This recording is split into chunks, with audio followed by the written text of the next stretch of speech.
নমস্কার। আমার নিজের প্রোফাইল থেকে আজ প্রথম লাইভ। আমার প্রোফাইলটি 2009 সালে বা 8 সালে বোধহয় ওপেন করা।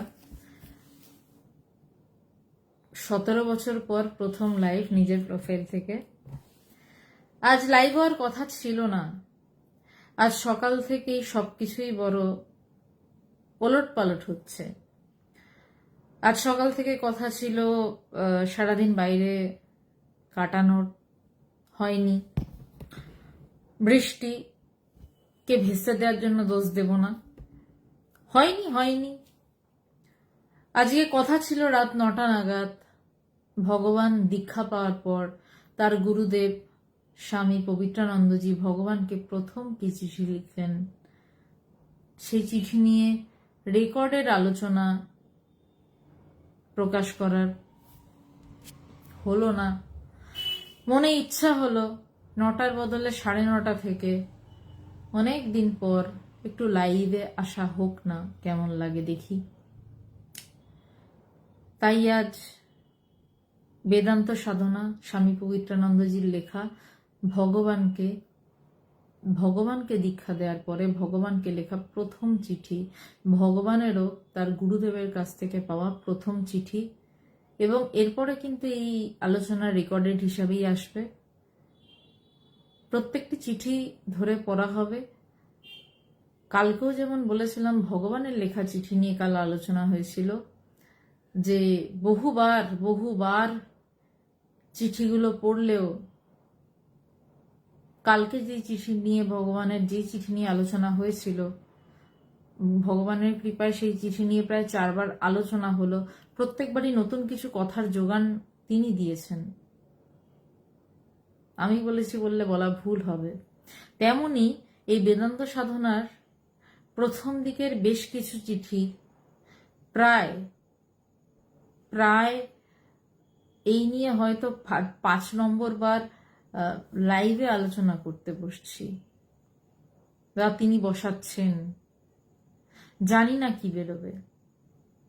তবে এই বেদান্ত সাধনা বইটি অফিসিয়াল ভাবে প্রকাশক ইন্টারন্যাশনাল বেদান্ত সোসাইটি তো বটেই, কিন্তু যদি সত্য বলতে যাই, একদম কঠিন কঠোর সত্য, তা হচ্ছে চন্দ্রা কাকিমা প্রণাম, জয় ভগবান, আদিযোগী আশীর্বাদ প্রণাম, ওম নমো নারায়ণ। প্রথম প্রকাশ করেন ভগবান তার গুরুদেবের চিঠি। তিনি যখন শুনেছি আমি এটা, তিনি তার গুরুদেবের চিঠি যখন প্রথম প্রকাশ করেন, তখন তার মধ্যে এক অপূর্ব আনন্দ প্রকাশ পেয়েছিল। সেটা অনেক সাল আগের কথা, 1989 সালের আগে বা পরের কথা। এবং এই চিঠির গুলোর প্রতিলিপি যিনি তৈরি করেছিলেন, তিনি আমাদের ভাইস প্রেসিডেন্ট প্রদীপ কুমার রায়। তার নামটা এরকম ভাবে বলাটা হয়তো আমার উচিত হচ্ছে না। প্রদীপ কাকু আমাদের কাছে অনেক বয়সে বড় তিনি আমাদের থেকে।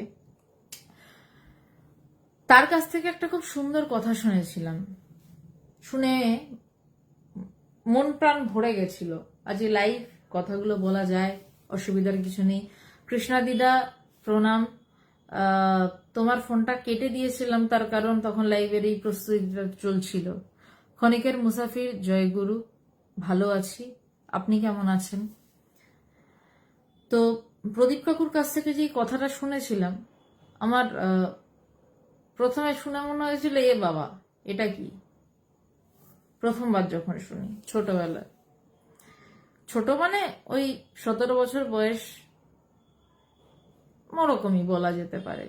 এমন কিছু পরিপক্ক হইনি, এখন অনেকটাই পাকা,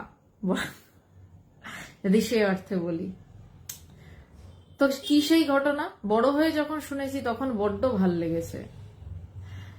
প্রদীপ কাকুকে জিজ্ঞাসা করেছিলাম, তুমি তো চিঠিগুলো লিখছিলে, তো কেমন করে লেখা হয়েছিল? তো প্রদীপ কাকু বলেছিলেন যে আমি ভগবানকে বলেছিলাম, ভগবান আমাকে চিঠিগুলো দেন। আসামের লোকরা না, এই আমরা বাংলা শব্দটাকে দিন বলি, বা অনেক রকম ভেদ রয়েছে। আসামের যারা থাকেন তারা দেন, লেখেন, এই ধরনের শব্দ। তো আমি প্রদীপ কাকুর ভাষাতেই বললাম, কৃষ্ণাদিদা প্রণাম, জয় ভগবান। তীর্থদেব দেখছেন, সুজিত সাহা, ওকে, সুজিত সাহা প্রণাম, প্রণাম নেবেন আমার। সবাইকে প্রণাম, যারা দেখছেন প্রণাম, যারা পরে দেখবেন তাদেরকে আমার প্রণাম।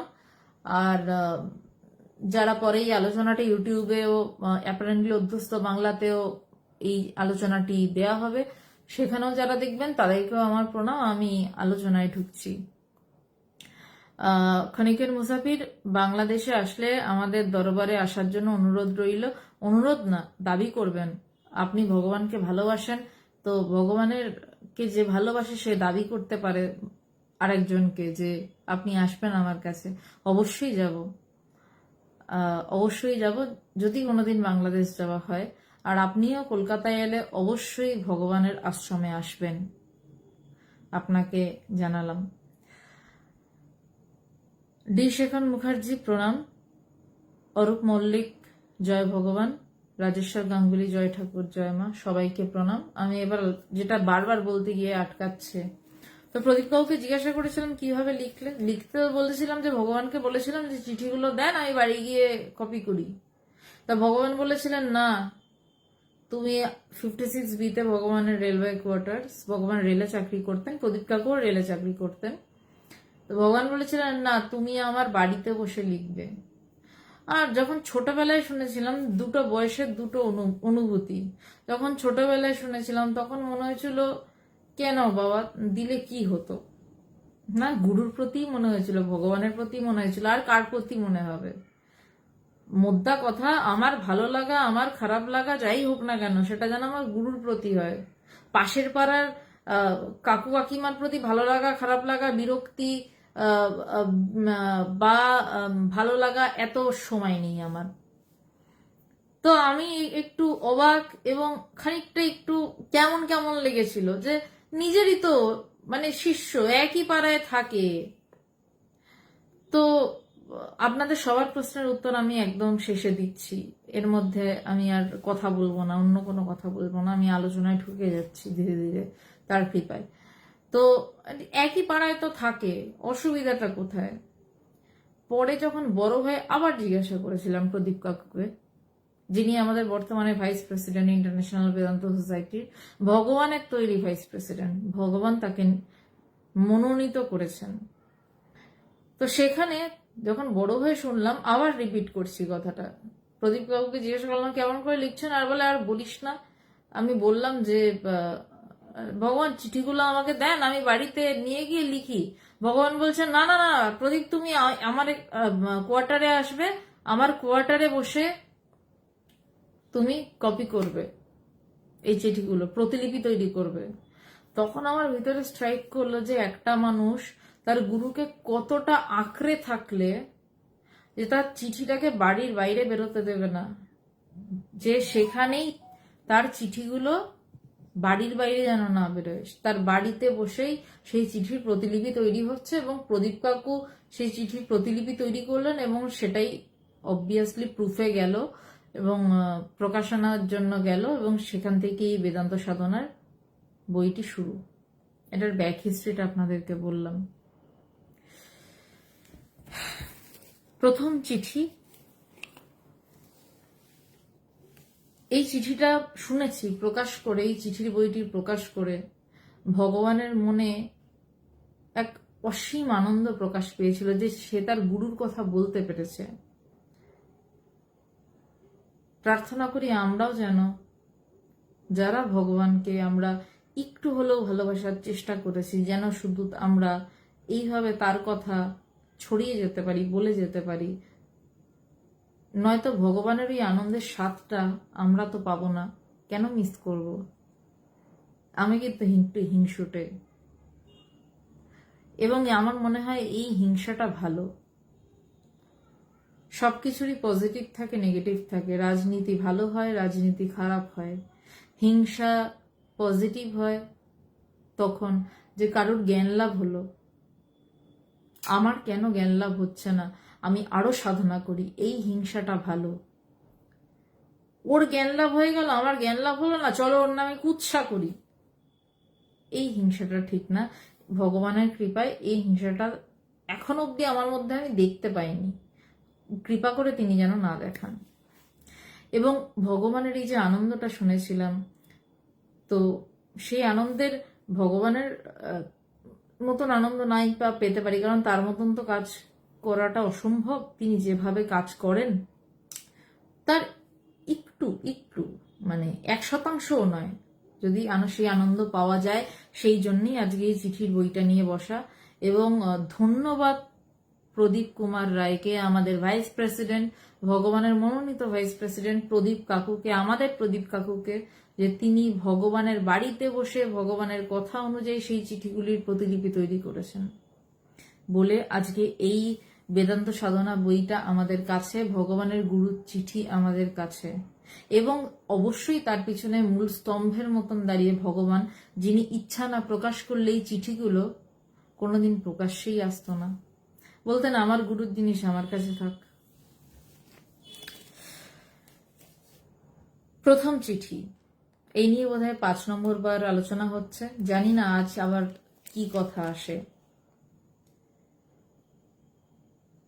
1 নম্বর চিঠি, এবং 1 নম্বর চিঠি থেকে 53 নম্বর চিঠি। 1 নম্বর চিঠি শুরু হয়েছে ভগবানের দীক্ষা লাভের ঘটনা দিয়ে, 53 নম্বর চিঠি শেষ হয়েছে এবং তারপরেই পবিত্রানন্দজি দেহ রাখেন, তার মহাসমাধি হয়, তিনি নেন, গ্রহণ করেন। শেষ হয়েছে ভগবানের জ্ঞান লাভের সংবাদে, এবং প্রত্যেকটি চিঠির উপরেই লেখা শ্রী রামকৃষ্ণ শরণম। তার কারণ স্বামী পবিত্রানন্দজির ইষ্ট গুরু ঠাকুর মা, তিনি কোনো মুহূর্তেই, তিনিও কি অসাধারণ শিষ্য, তিনি কোনো মুহূর্তেই তার ইষ্টকে ভুলছেন না। তিনি কত বড় বৈদান্তিক, এই চিঠিগুলো যখন, আজকে তো লাইভ আলোচনা, এটা আসলে মঙ্গলবার করে রেকর্ডেড হিসাবেই আসবে প্রত্যেক সপ্তাহে এই প্রোফাইলেই, এবং অ্যাপারেন্টলি অধ্যস্ত বাংলা চ্যানেলে ইউটিউবে। তিনি প্রত্যেকটি চিঠি শুরু করছেন শ্রী রামকৃষ্ণ শরণম বলে। তিনি কিভাবে তার ইষ্টকে ভালোবাসছেন, আমি অবাক হয়ে যাই। আর আজকালকার প্রচুর পেচো লোকদের দেখেও অবাক হয়ে যাই যে তারা গুরুর কথা বলতে না পারলে বাঁচে, নিজের নামটা আগে থাকুক, আর ভগবানকে দেখেছি তার গুরুর নামটা থাকুক। তাই ভগবান ইন্টারন্যাশনাল বেদান্ত সোসাইটি প্রতিষ্ঠাই করলেন 19শে নভেম্বর। কেন 19শে নভেম্বর? স্বামী পবিত্রানন্দজির জন্মদিন। ভগবান আমাদেরকে বললেন যে যতদিন এই পৃথিবীতে ইন্টারন্যাশনাল বেদান্ত সোসাইটি থাকবে ততদিন আমার গুরু থাকবেন। আর পবিত্রানন্দজি তার প্রত্যেকটা চিঠির উপরে লিখে রাখলেন শ্রী রামকৃষ্ণ শরণম। স্বামী বিবেকানন্দ চাইলে কি স্বামী বিবেকানন্দ মিশন করতে পারতেন না? করলেন না। কি নাম দিলেন? শ্রী শ্রী রামকৃষ্ণ মিশন। কি অপূর্ব এদের গুরুভক্তি! গুরুভক্তি দেখে শিষ্যকে চেনা যায়, শিষ্যের কাজের মাধ্যমে প্রকাশ পায় তার গুরুভক্তি। এবং যেই শিষ্যকে দেখবেন যে সে তার গুরুর নামে গুরুর কথাই বলতে চাইছে না, এবং সে বলছে যে আমি গুরুর থেকে অনেক উঁচু জায়গায় পৌঁছে গেছি, আমার গুরু তো ছিলেন ঠিক আছে, কিন্তু আমার গুরুর থেকে উঁচু জায়গায় পৌঁছে গেছি, সেইটা পচা শামুক জেনে রাখবেন। আধ্যাত্মিকতার জগতে প্রচুর পচা শামুক থাকে, পা যেন না কাটে। সেই জন্য এই কথাটা বলার। ভালো পথে যখন আসছেন সোজা পথে যান, যাচাই করে নিন, সোজা পথে যান, বোকা হবেন না। ঠাকুরের কথা, সরল হন, বোকা হবেন না। সুতরাং দেখবেন যে প্রাণ ভরে তার গুরুর কথা বলছে। ভগবান তার প্রথম মহিলা আশ্রমের নাম, আমি যখন এই বিষয়গুলো চিন্তা আসে, বা প্রথম যখন চিন্তা এসছিল, আমি খুব বিস্মিত হয়েছিলাম। পবিত্রানন্দজির ইচ্ছা ছিল, স্বামী পবিত্রানন্দজি ভগবানের তার প্রাণের থেকেও প্রিয় গুরুদেবের ইচ্ছা ছিল যে একটি মেয়েদের আশ্রম তৈরি করার, এবং সেই আশ্রমের নাম রাখা শ্রী শ্রী রামকৃষ্ণ, শ্রী শারদেশ্বরী তপবন, শ্রী শ্রী রামকৃষ্ণ তপবন তো পবিত্রানন্দজির আশ্রমের নাম। ভগবান যখন বেনারসে ইন্টারন্যাশনাল বেদান্ত সোসাইটির প্রথম আশ্রম তৈরি করলেন, মেয়েদের আশ্রম, ভগবান নাম রাখলেন শ্রী শ্রী শারদেশ্বরী তপোবন। ভগবান চাইলে কি অন্য নাম রাখতে পারতেন না? কেন রাখলেন? কারণ পবিত্রানন্দজি সেই কাজটা করার আগেই তার দেহ চলে গেছিল। ভগবান বেনারসে মেয়েদের আশ্রমের নাম রাখলেন শ্রী শ্রী শারদেশ্বরী তপোবন। এইখানেই বোঝা যায় শিষ্যের কাজ, এখানেই বোঝা যায় শিষ্য কেমন।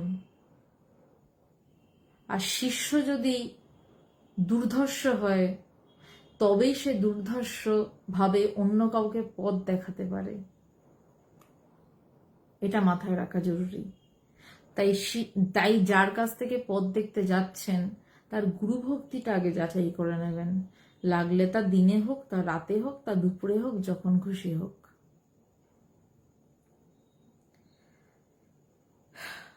একটা কথা এবার আপনারা আমাকে বলতেই পারেন যে অনেকে তো গুরু ভক্তি চেপে রাখে। হ্যাঁ, চেপে রাখারই বিষয় গুরু ভক্তি, কিন্তু ভালোবাসাকে চেপে রাখা যায় না। কোনো না কোনো দিক দিয়ে ঠিকরে বেরোবেই। ভগবান কি আমাদের সামনে সারাদিন বসে বসে কাঁদেন যে আমার গুরুর দেহ চলে গেছে? না, কিন্তু সে সারাক্ষণ তার গুরুর কথা বলে যাচ্ছেন। তিনি এই মুহূর্তেও তার গুরুর কাজ করে যাচ্ছেন। গুরু তাকে বলেছেন তোমার জীবন পরার্থে, তিনি তার জীবন পরার্থে দিয়ে যাচ্ছেন, কাজে প্রমাণ। এবং তিনি কখনোই নিজেকে বড় করে দেখাচ্ছেন না। তিনি সবার যদি দেখাতে চাইতেন, তাকে তো আমি অন্তত আমি বুক চাপড়ে বলতে পারি ভগবান বলে ডাকি, এবং অনুভব করে ডাকি, এবং 6 বছর পরীক্ষা করে ডাকি। এই 6 বছর এই মন, এই শরীর পরীক্ষা করেছে মানুষটা ভগবান নাকি ভগবান নয়।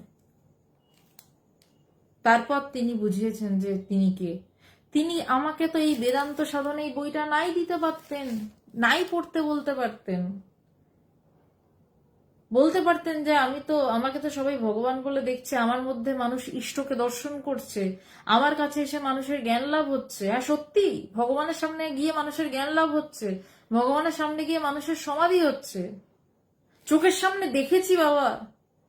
এখানে বসে আমি এমনি এমনি কথা বলছি না, তিনি দেখিয়েছেন কৃপা করে। মানুষের সমাধি, মানুষের জ্ঞান লাভ কিভাবে বোঝা যায়? সিংহ দিয়ে গেছে মাথায় না, যে মানুষের জ্ঞান লাভ হলো সে উঠে গিয়ে এমন এমন কথা বলছে যেই কথা সে আগে কোনোদিন বলেনি। একটা মাতালের মদ খাওয়ার আগের অবস্থা আর মদ খাওয়ার পরের অবস্থার মধ্যে তফাৎ থাকে। একটা মানুষের কোনো নির্দিষ্ট রাজনৈতিক দলে যোগ দেওয়া আর যোগ দেওয়ার পরের 2 মাস পরের অবস্থা আলাদা থাকে, তার কথা বার্তা ধরন বদলে যায়। কেউ বামপন্থী দলে গেলে সে অন্যরকম কথা বলবে, কেউ আরএসএস করলে সে অন্য কথা বলবে, কেউ বিজেপি করলে সে অন্য কথা বলবে। তেমনি কেউ মদ খেলে তার আগে তার কথাটা পরিষ্কার থাকবে, মদ খাওয়ার পর কথা জড়িয়ে যাবে, হয়তো অনেক সিক্রেট কথাও বেরিয়ে আসতে পারে। লুকিয়ে রাখা যায় না, গুরুর প্রতি প্রেম লুকিয়ে রাখা যায় না, কোনো না কোনো ভাবে সেটা বেরিয়ে আসবেই। পবিত্রানন্দজিও কি অসাধারণ এক ভক্ত, শিষ্য, এবং কি অসাধারণ গুরু, যে তার শিষ্যের কাছেও নিজের নাম দিয়ে চিঠি লেখা শুরু করছেন না, করছেন তার ইষ্টকে স্মরণ করে। এবং ভগবানও কি অসাধারণ শিষ্য, কি অসাধারণ গুরু, যে আমাদেরকে বারবার বলছেন যে তোরা আমার গুরুর বই পড়। আমার গুরুর চিঠি আমি আজও নতুন করে বুঝি। নাই বলতেই পারতেন সংগঠন এত বড় হয়ে গেছে, বিদেশেও আমাদের শাখা, দরকার নেই আমার গুরুর বই রাখার। ভগবান সবার আগে বলছেন যে বেদান্ত সাধনের ইংলিশ ট্রান্সলেশন করো যাতে বিদেশিরা বুঝতে পারে। এই জন্যই তিনি ভগবান। শুধু এই জন্য তিনি ভগবান না, আরো অনেক কিছু আছে, কিন্তু এই জন্যই তিনি সেরা শিষ্য এবং ভগবান তো বটেই। কেন সে বিষয়ে না হয় অন্য কোনোদিন আলোচনা হবে। তো চিঠি শুরু হচ্ছে শ্রী রামকৃষ্ণ শরণম, পুরুলিয়া 30/6/78। এই শুরু হলো দীক্ষা পাওয়ার পরে ভগবানের প্রথম গুরুর সাথে চিঠির পত্রালাপ। আর আমার এই নিয়ে 5 নম্বর বার লাইভে এসে বসা। কল্যাণ ভাজনে সুপ্রিয়, তোমার পত্র পেলাম। অর্থাৎ ভগবান কোনো পত্র দিয়েছেন গুরুদেবকে, সেই পত্রের উত্তর দিচ্ছেন, প্রতি উত্তর দিচ্ছেন স্বামী পবিত্রানন্দজি, ভগবানের গুরুদেব। তোমার পত্র পেলাম, এরপরেই তিনি একদম আধ্যাত্মিক কথায় ঢুকে যাচ্ছেন এবং ভগবানের গুরুদেব ভগবানের কাছে যে কটা চিঠি লিখেছেন এই 1 নম্বর থেকে 53 নম্বর অবধি, প্রত্যেকটা চিঠি অজাতবাদের উপর প্রতিষ্ঠিত, অজাতবাদকে অনুভব করার জন্য প্রতিষ্ঠিত। কি অজাতবাদ? যা কখনো জাতই হয়নি, অর্থাৎ এই জগৎ কখনো জাতই হয়নি, এই জগৎ কখনো নেই, সোজা বাংলা ভাষা, এই জগৎ নেই। এইখান থেকে চিঠিগুলো এই প্রথম দিন থেকে শুরু হচ্ছে। তাহলে শুরু করা যাক। এবার লিখছেন তিনি পবিত্রানন্দজি, দীক্ষা হয়তো অনেককেই দিয়েছি, কিন্তু তোমাকে দীক্ষা দিয়ে একটা স্বস্তি বা আনন্দ পেয়েছি। কি লিখলেন পবিত্রানন্দজির কথা কিন্তু ভীষণ ভীষণ সূক্ষ্ম, বড্ড সূক্ষ্ম কথা। দীক্ষা হয়তো অনেককেই দিয়েছি, কিন্তু তোমাকে দীক্ষা দিয়ে একটা স্বস্তি বা আনন্দ পেয়েছি। আমার এই লাইনটায় আটকে গেছিল কথা, চিন্তা। যে কথা হচ্ছে, যিনি বাংলায় এত দখল, এত গুণী, তিনি স্বস্তি বা আনন্দ কেন বলবেন? স্বস্তি এবং আনন্দ পেয়েছি তো বলতে পারতেন। তার কারণ বলতে পারি যে যখন গুরু শিষ্যকে দীক্ষা দেন, গুরুও কিন্তু শিষ্যের সাথে বদ্ধ হয়ে যান। গুরু সদাই মুক্ত, কিন্তু তিনি শিষ্যের জন্য প্রেমে বদ্ধতা স্বীকার করেন। গুরু ততদিন মুক্তি নেই যতদিন না শিষ্যের মুক্তি। তো গুরু আনন্দ কিসে পাবেন? একমাত্র শিষ্যের মুক্তিতেই পাবেন। তো সেখানে পবিত্রানন্দজি লিখছেন, দীক্ষা হয়তো অনেককেই দিয়েছে। পবিত্রানন্দজির প্রায় 10,000-এর উপর শিষ্য ছিল বলে শোনা। বলছে কিন্তু তোমাকে দীক্ষা দিয়ে, অর্থাৎ ভগবানকে দীক্ষা দিয়ে একটা স্বস্তি বা আনন্দ পেয়েছি। বা শব্দটাতে আমি আটকে গেছিলাম, যে স্বস্তি বা আনন্দ কেন? স্বস্তি তো বুঝলাম যে মানে স্বস্তি পেয়েছি, দীক্ষা দিয়ে ভালো লেগেছে। আনন্দ পেয়েছি, দীক্ষা দিয়ে আনন্দ লেগেছে। কিন্তু স্বস্তি মানুষ কখন পায়? যখন সে নিশ্চিত রূপে জানে যে আমার এই শিষ্য জ্ঞান লাভ করবেই এবং সে আমাকেও মুক্ত করবে। কারণ দীক্ষা দেয়া মানে গুরুও কিন্তু বদ্ধ হয়ে গেল। তাই জন্য গুরু স্বস্তি পেয়েছেন এই ভেবে যে বাহ, আমিও মুক্ত হব এই শিষ্যকে দীক্ষা দিয়ে। এবং আনন্দ তো তাই পেয়েছেন। তাই স্বস্তি আর আনন্দ এখানে আলাদা নয়। মুক্ত মানেই আনন্দ, সেই আনন্দের সংসার, হাটবাজার। তাই বা শব্দটা ব্যবহৃত হয়েছে এবং ব্যবহৃত হয়নি।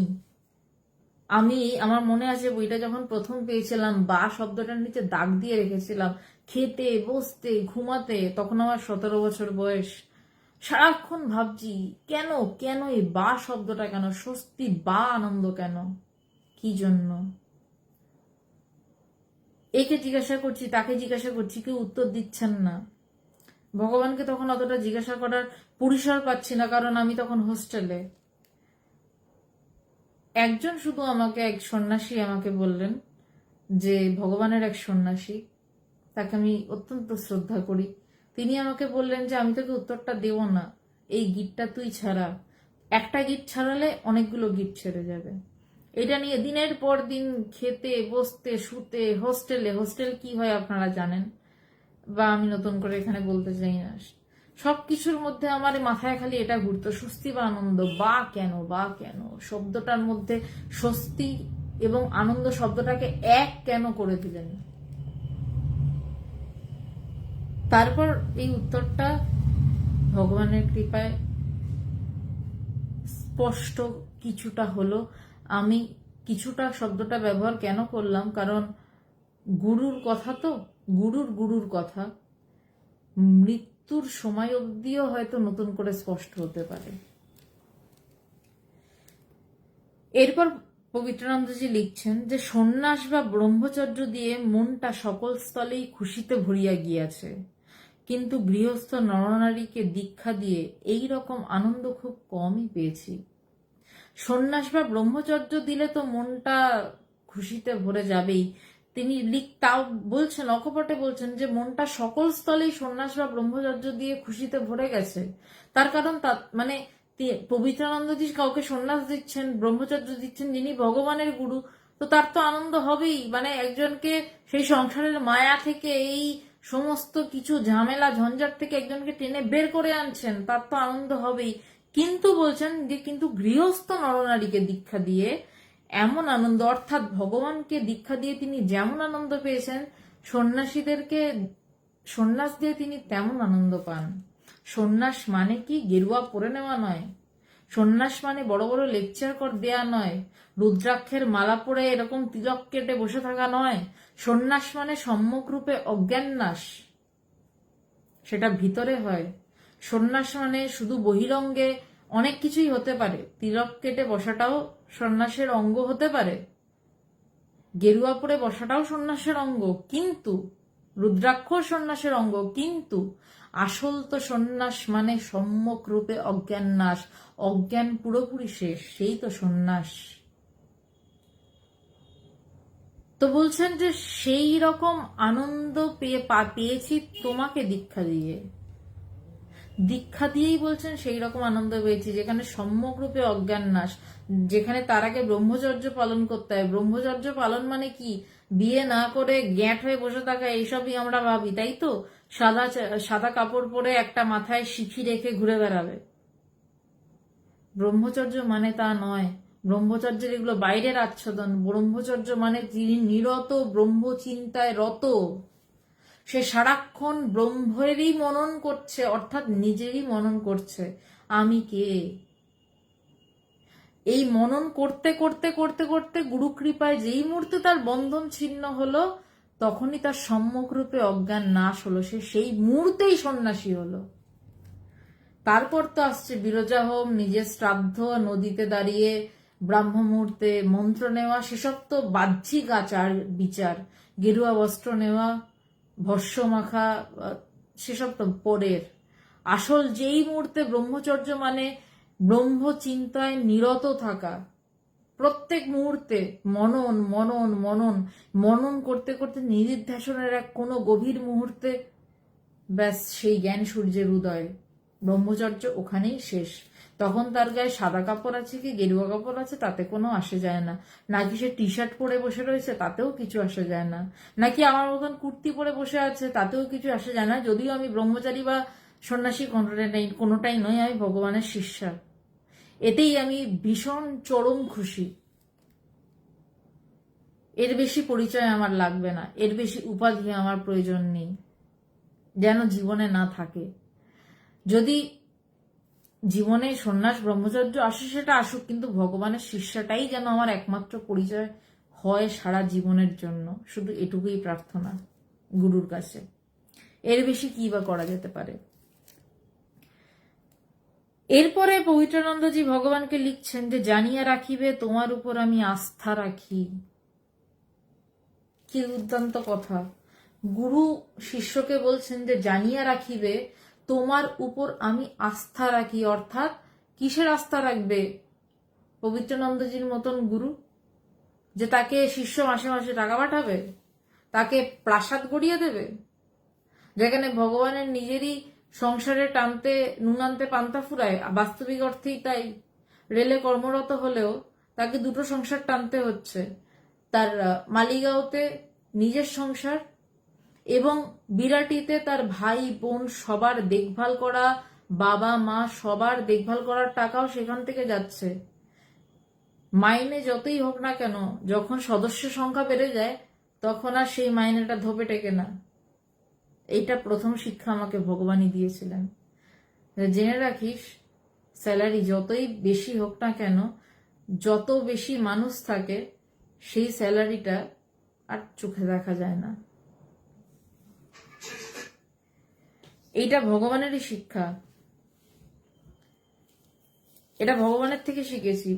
আমি কখনো বলতে পারবো না যে ভগবান আমাকে শুধু আধ্যাত্মিক শিক্ষাই দিয়েছেন, ভগবান আমাকে জগতেরও, আমি নিজেকে ব্লেসড মনে করি, আমি নিজেকে লাকি মনে করি যে জগতের প্রত্যেকটা ফাঁক ফোকর, খাদ, উচ্চতা সবটাই ভগবান শিখিয়েছেন, শেখাচ্ছেন এখনো প্রতি মুহূর্তে।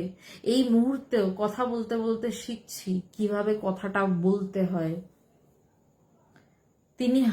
তিনি হাতে ধরে শেখাচ্ছেন এবং তিনি আমাকে জাগতিক শিক্ষাটাও দিয়েছেন যে কিভাবে মানুষের সাথে ব্যবহার করতে হয়, কিভাবে জগতে চলতে হয়, কিভাবে চাকরি করে সেই টাকাকে সেভ করতে হয়, সেটাও শিখিয়েছেন। শুধু তিনি ব্রহ্মজ্ঞান শিখিয়েছেন এটা বললে বড্ড ভুল হবে, শুধু তিনি বেদান্ত শিখিয়েছেন এটা বললে বড্ড ভুল হবে। তিনি সবটাই শেখান, আমাকে তো শেখান, এবং আমাকে যদি শিখিয়ে থাকেন অন্যদের শেখাবেন না এমনটা হতে পারে না। তো সেই মানুষের থেকে স্বামী পবিত্রানন্দজি কিসের আশা করবেন, কিসের আস্থা রাখবেন? একটাই আস্থা, এই শিষ্য জ্ঞান লাভ করবে, নিজে মুক্ত হবে, আমাকেও মুক্ত করবে। এর থেকে বড় আস্থা আর কি আছে? এরপর ভগবানকে পবিত্রানন্দজি লিখছেন, তোমার জীবনে আমি শিওর সাকসেস আশা রাখি। বলছেন তোমার জীবনে আমি শিওর সাকসেস আশা রাখি। কি হবেন? রেলে খুব উচ্চ পদে কর্মরত না, শুরুতেই তো দীক্ষা নিয়ে কথা হচ্ছে। শিওর সাকসেসের আশা রাখি মানে আমি নিশ্চিত যে তুমি জ্ঞান লাভ করবেই। এবং 53 নম্বর, আজকে 1 নম্বর চিঠি, 53 সপ্তাহে অর্থাৎ 53 দিনে যখন আপনারা সেই চিঠি পড়বেন আপনারা সেটা দেখতে পাবেন যে পবিত্রানন্দজি ভগবানকে কি লিখছেন। স্নেহাধিক এসব প্রাণাধিক বলে সম্বোধন করছেন। আজকে প্রথম দিনেই বলে রাখলাম, তিনি যে কথাটা লিখেছেন, তোমার জীবনে আমি শিওর সাকসেস আশা রাখি, অর্থাৎ তুমি জ্ঞান লাভ করবে এবং সেই চরম জ্ঞান লাভ করবে। সেই চিঠিতে তিনি লিখছেন, স্নেহাধিক এসব প্রাণাধিক, প্রিয় স্নেহাধিক এসব প্রাণাধিক, তুমি আমার স্নেহেরও অধিক, প্রাণেরও অধিক। কখন বলা যায় গুরু তার শিষ্যকে? যখন শিষ্য গুরুকে তার সব বন্ধন থেকে মুক্ত করে দিচ্ছে, এবং গুরুও শিষ্যকে তার সব বন্ধন থেকে মুক্ত করে দিচ্ছে, তখন কি পড়ে থাকে? দুজনের চোখেই জল আর দুজনের মুখেই হাসি একসাথে। তখন কথার প্রয়োজন ফুরিয়ে যায়, শুধু থাকে হাসি আর দুজনের চোখে জল। যে গুরু তুমি আমার একই করলে, আর গুরুর আনন্দ, শিষ্য আমার শিষ্য বেরিয়ে গেল। যেখানে আমি সেখানেই আমার শিষ্য, শিষ্য আমার পায়ের তলায় আর বসবে না, শিষ্য এবার আমার সিংহাসনে বসবে, আমার রাজ সিংহাসনে বিরাজ করবে। এই তো গুরু শিষ্যের সম্পর্ক। এরপরের প্রথম চিঠি এটা মনে রাখবেন। এরপরে যে কথাটা পবিত্রানন্দজি ভগবানকে উপদেশ দিচ্ছেন একটা, এই উপদেশটা আমি ব্যাখ্যা করব না, আপনারা এই উপদেশটা নিজেরাই ব্যাখ্যা করার জন্য সচেষ্ট, এবং আপনারা যথাযথ উপযুক্ত, কারণ আমরা সবাই অ্যালার্ট। শ্রী শ্রী ঠাকুরের উপদেশটা সদা সর্বদা মনে রাখবে, অর্থাৎ ঠাকুরের উপদেশ, ঠাকুর শ্রী শ্রী রামকৃষ্ণদেবের উপদেশ, 2-1টা সন্তানের পর ভাই বোনের মতন থাকবার চেষ্টা করবে। এটা পবিত্রানন্দজি কথা নয়, এটা ঠাকুরের কথা, ঠাকুর রামকৃষ্ণদেবের কথা, শ্রী শ্রী রামকৃষ্ণদেবের কথা। তিনি সেটা ভগবানকে মনে করিয়ে দিলেন যে শ্রী শ্রী ঠাকুরের উপদেশটা সদা সর্বদা মনে রাখবে, 2-1টা সন্তানের পর ভাই বোনের মতন থাকবার চেষ্টা করবে। আপনারা এই লাইনটা বুঝে নেওয়ার জন্য যথেষ্ট। সাধন ভজন স্মরণ মনন নিয়ে বেশিরভাগ সময় কাটাবার চেষ্টা করবে। এর পরের লাইনটা আসছে আরো বড় একটা বড় বোমা, যেই লাইনটা আমি যখন নিজে প্রথম, ভগবান আমাকে জোর করে চাকরি করতে পাঠান, এটাও আপনাদের জেনে রাখাটা দরকার যে ভগবান সন্ন্যাস যেমন দেন, ভগবান জ্ঞানী যেমন তৈরি করেন, ভগবান যেমন সমাধিস্থ মানুষ তৈরি করেন, তেমন ভগবান ঠেলে ধাক্কা মেরে বকা দিয়ে চাকরি করতেও পাঠানো, আমাকেই পাঠিয়েছিলেন। আমি প্রচন্ড কষ্টের সাথে সেই অফার লেটার নিয়ে ভগবানের কাছে গেছি যে ভগবান চাকরিটা করতে হবে, যে হ্যাঁ করতে হবে। যেদিন প্রথম চাকরিতে বেরোই, ভগবান গুরুদেবের যেই কথাটা আমাকে মনে করিয়ে দিয়েছিলেন সেটাতে আসছি। তার আগের লাইনটা বলছেন যে সাধন ভজন স্মরণ মনন, অর্থাৎ সাধন ভজন, তুমি অফিসে চাকরি করো আর যাই করো, তুমি যা খুশি করতে পারো, সাধন ভজন অর্থাৎ সাধনা ছাড়বে না। সাধনা কি সেটা পরে ব্যাখ্যা করবেন ধীরে ধীরে। সাধনা করবে তুমি যাই করো না কেন। ভজনা অর্থাৎ যে কোনো সময় তাকে ভজনা করবে, তার চিন্তা থেকে সরবে না। স্মরণ, একই প্রায় কথা। স্মরণ, তাকে সারাক্ষণ চিন্তা করবে এবং চিন্তা করতে করতেই মনন হয়, স্মরণ করতে করতেই মনন হয়। সাধনা করলে তবেই ভজনা হয়। আমি কারুকে সাধনা করছি অর্থাৎ সাধ করে আনা, আমি নিজের সাধনা নিজেই করছি, ছেড়ে দিন। এটা বৈদান্তিকের কথা। আমি ধরুন কালী ঠাকুরকে বড় ভালোবাসি, সাধনা করছি, তারপর সাধনা করতে করতে আসবে আমার সারাক্ষণই মায়ের কথা চিন্তা হচ্ছে, সেই কালী মায়ের কথা চিন্তা হচ্ছে, এই হলো স্মরণ। তারপর চিন্তা হচ্ছে কিন্তু তার মাঝে মাঝে কাজও হচ্ছে, ভুলেও যাচ্ছি, আবার চিন্তা হচ্ছে আবার কাজ হচ্ছে। এরপর আসছে মনন।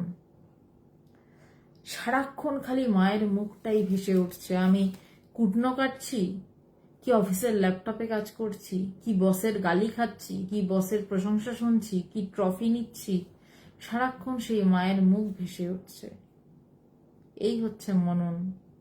স্মরণ। এরপর মনন কি, যে আমার এই চিন্তা ছাড়া আর কিছু মনেই পড়ছে না।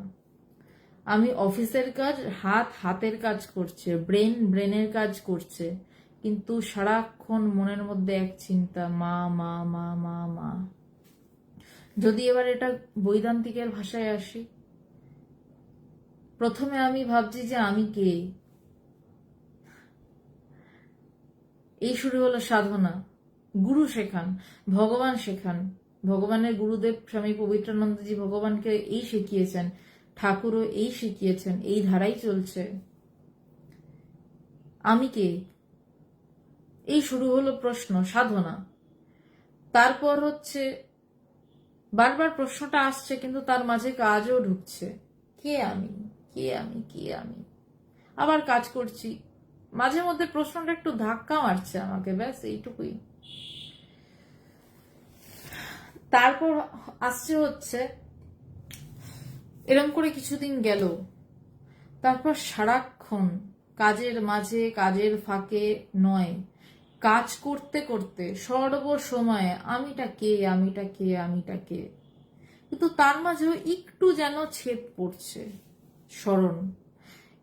এই মন, এটা স্মরণ। এবার হচ্ছে মনন। সারাক্ষণ আমার মনের মধ্যে চলছে আমি কে, আমি কে, আমি নিজেকে চিনতে পারছি না কেন, কারণ আমি তো ঘুমাবার সময় আমি জানি না আমি কে। ঘুম থেকে উঠে বলছি আমার দারুণ ঘুম হয়েছে, তাহলে কে বলাচ্ছে আমাকে দিয়ে আমিটা কে? এই চেহারাটা কি আমি? 10 বছর আগে তো এমন দেখতে ছিলাম না, 10 বছর পর থাকবো না, তাহলে কে সেই আমি? এই সাধন ভজন স্মরণ মনন, পবিত্রানন্দজি ভগবানকে উপদেশ করলেন এই সাধন ভজন স্মরণ মনন নিয়ে বেশিরভাগ সময় কাটাবার চেষ্টা করবে, যতটা পারবে ততটা সময় কাটাবার চেষ্টা করবে। কারণ পবিত্রানন্দজি জানেন যে এ সবে আমার নতুন শিষ্য, তার অফিসের কাজও রয়েছে। এর পরের লাইনটা বোমা বললাম, এর পরের লাইনটা হচ্ছে মারাত্মক বোমা, যে অফিস ওয়ার্ক অবশ্য সিনসিয়ারলি এবং অনেস্টলি করবে। অফিস ওয়ার্ক অবশ্য সিনসিয়ারলি এবং অনেস্টলি করবে। আমরা সবাই যারা আধ্যাত্মিক চর্চা করি, আমরা একটা ছুতো খুঁজে নিই যে আমি তো আধ্যাত্মিক চর্চা করছি, অফিস ওয়ার্ক আমার অত সিনসিয়ারলি না করলেও হবে, আমি তো তার কথাই চিন্তা করছি, তাতে কি হয়েছে, অফিসের কাজ একটু ফাঁকে দিলাম, না হবে না। পবিত্রানন্দজির প্রথম চিঠিতেই ভগবানকে সাবধান করে দিলেন। অফিস ওয়ার্ক, কারণ যেই কাজটা আমায় করতে দেওয়ার কথা, সে তার বদলে আমি টাকা পাচ্ছি, আমার পরিবার চলছে, সুতরাং আমাকে অফিস ওয়ার্কটা ঈশ্বরের দোহাই দিয়ে ফাঁকি দিলে হবে না। তাই বলছে যে অফিস ওয়ার্ক অবশ্য সিনসিয়ারলি এবং অনেস্টলি করবে। ভগবান এই কথাটা একদিন বলেছিলেন, আমার মনে পড়ে, যে গুরুদেব তো লিখেছিলেন যে অফিস ওয়ার্ক অবশ্য সিনসিয়ারলি এবং অনেস্টলি করবে। কাজটা করতে গিয়ে বুঝেছিলাম এই চিঠির সব থেকে কঠিন কথা এটা ছিল। এবং ভগবান যেহেতু ভগবান কতটা গুরুগত প্রাণ, যেহেতু এই নির্দেশটা একটা সময়ের পরে ভগবানের নির্বিকল্প সমাধি হওয়ার পরে তার কাজে বারবার ভুল হয়ে যাচ্ছে, ভগবান সময়ের আগেই ভিআরএস নিয়ে নিয়েছিলেন। আর কয়েকটা বছর কোনোভাবে কাজ করলে ভগবানের বসও তাকে সেই সুযোগ দিয়েছিলেন যে তুমি আরো কয়েকটা বছর কাজ করো, কারণ তোমার মেয়ে এখনো কলেজেই ভর্তি হয়নি, আমি অন্য কাউকে দিয়ে কাজটা চালিয়ে নেব। কিন্তু ভগবানের মনের ভিতরে রয়েছে, আমার গুরু আমাকে বলেছে অফিস ওয়ার্ক সিনসিয়ারলি এবং অনেস্টলি করবে। ভগবান ভিআরএস নিয়ে নিয়েছিলেন, আর কয়েকটা বছর যদি তিনি বসের কথা শুনে চালিয়ে দিতেন তাহলে তিনি অনেক টাকা বেশি পেনশন পেতেন। করলেন না, ছেড়ে দিলেন। এবং আমিও যেদিনকে প্রথম চাকরি করতে ভগবানের গুতোয় বেরিয়েছিলাম বাধ্য হয়ে, আমার মোটেও ইচ্ছা ছিল না চাকরি করার, ভগবান আমাকে বলেছিলেন যে বেশি বৈরাগ্য দেখাস না, আগে চাকরিটা করে পকেটে টাকা আন, দেখ পকেটটা গরম হলে কেমন লাগে, তারপর যদি টাকাটা ছেড়ে দিয়ে আসতে পারিস তখন বুঝবো তোর বৈরাগ্য। এইভাবে ধমক খেয়েছিলাম এবং ভাগ্যিস দিয়েছিলেন। এটা তো মহাগুরু কৃপা।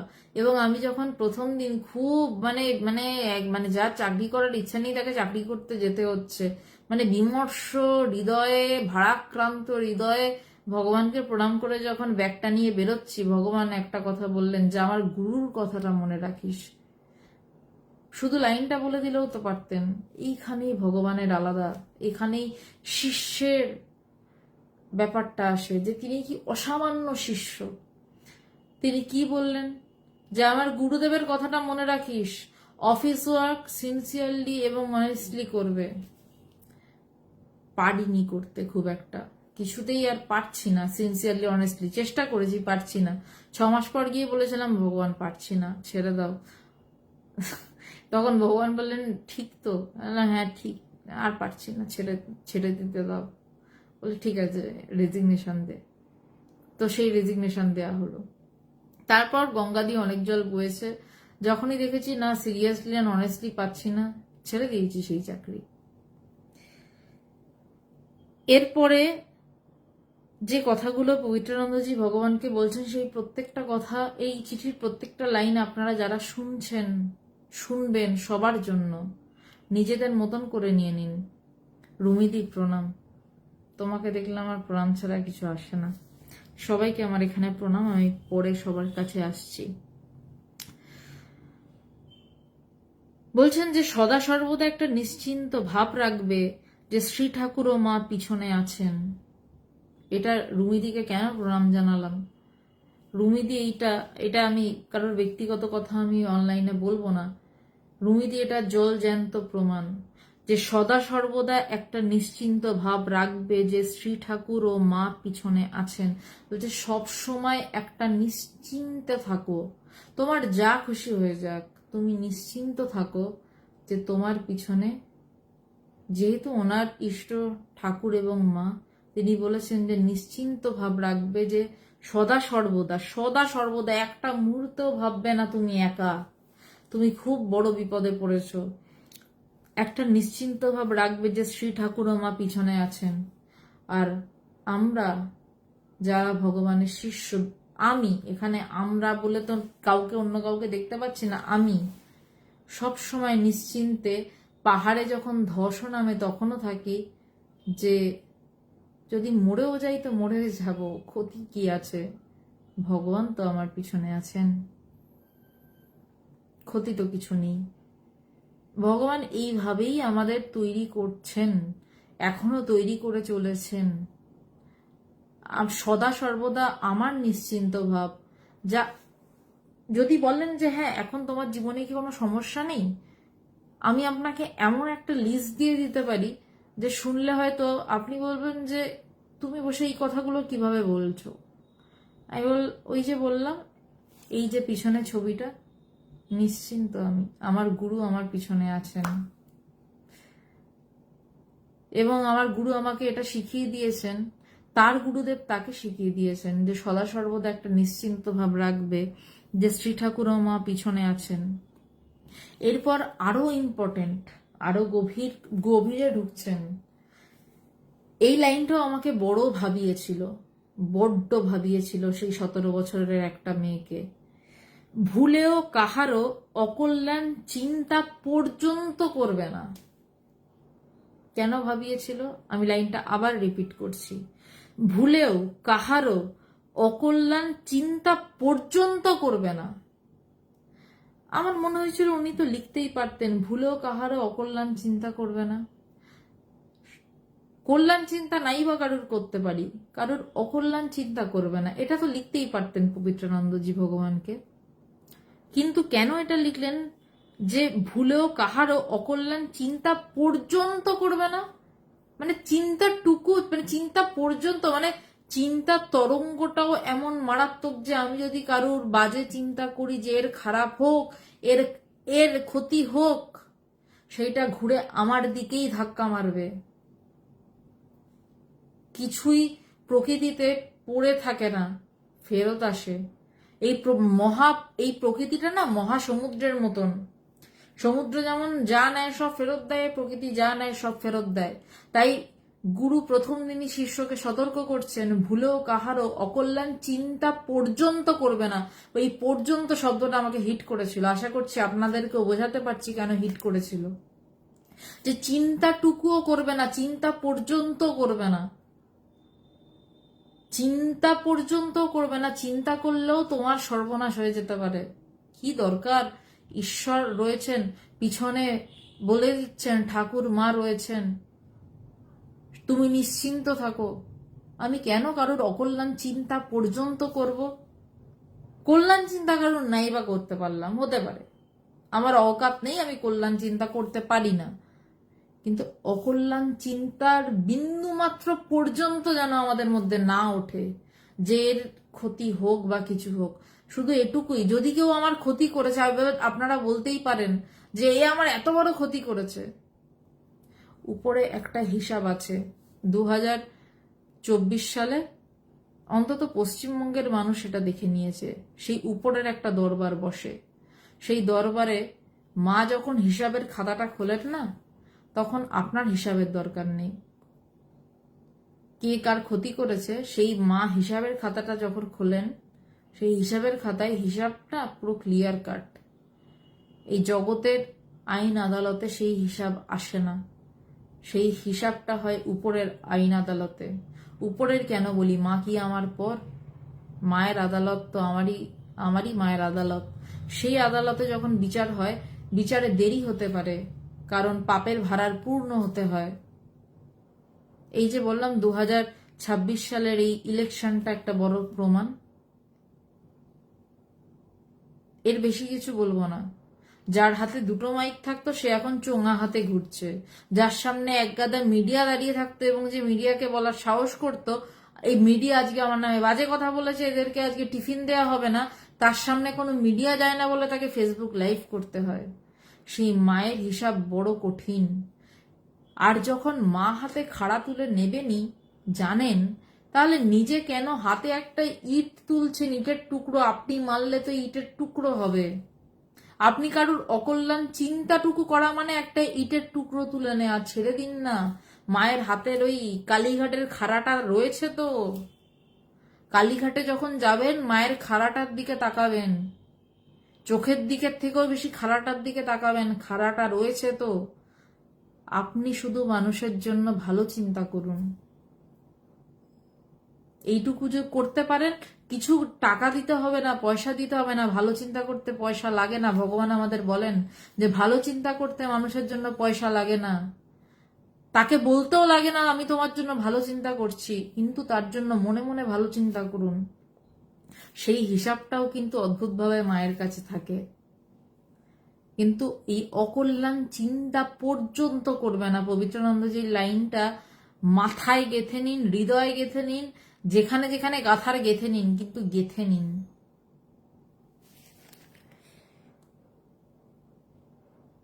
এরপর পবিত্রানন্দজি লিখছেন যে শত্রু মিত্র সমান জ্ঞান করবে।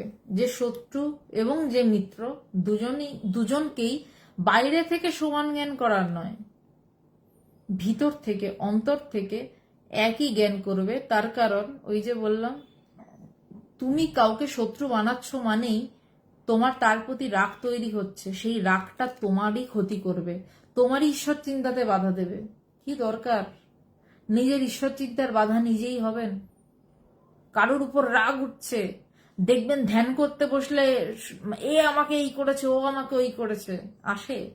আমারও এসছে, এত ভগবানের সঙ্গ করার পর আমারও এসছে। কিন্তু সেটার থেকে এসছে বলে তো বসে থাকলে হবে না, সেটা থেকে বেরোতে হবে। বেরো বেরো, বেরিয়ে কোথায় যাও? তার কাছে যাও। আবার যদি বৈদান্তিকের ভাষায় বলি, নিজের কাছে এসো। সেখানে এক অসাধারণ সাম্রাজ্য রয়েছে, বিরাজিত তিনি স্বমহিমায়। ঠাকুর বলছেন সাবদেউড়ির পারে রাজা রয়েছেন, তিনি সব মহিমায় সিংহাসনে বিরাজিত। সে অপূর্বের সাথে দেখবে নাকি কে তোমার ক্ষতি করেছে, কে কি করেছে সেই চিন্তা করে নিজের সময় নষ্ট করবে রাগ করে? রাগ করলে নিজের ক্ষতি। রাগ করে নিজের ক্ষতি করবেন, নাকি সব কিছু শত্রু মিত্র সমান জ্ঞান করে সেই অপার আনন্দের সাম্রাজ্যে গিয়ে নিজেও সেই আনন্দের স্বাদ নেবেন? সেটা আপনার উপর। সৎ চিন্তা করলে শ্রী ঠাকুর শক্তি যোগান। হ্যাঁ, এটা আমি মানি বলবো না, এর প্রমাণ আমার কাছে আছে।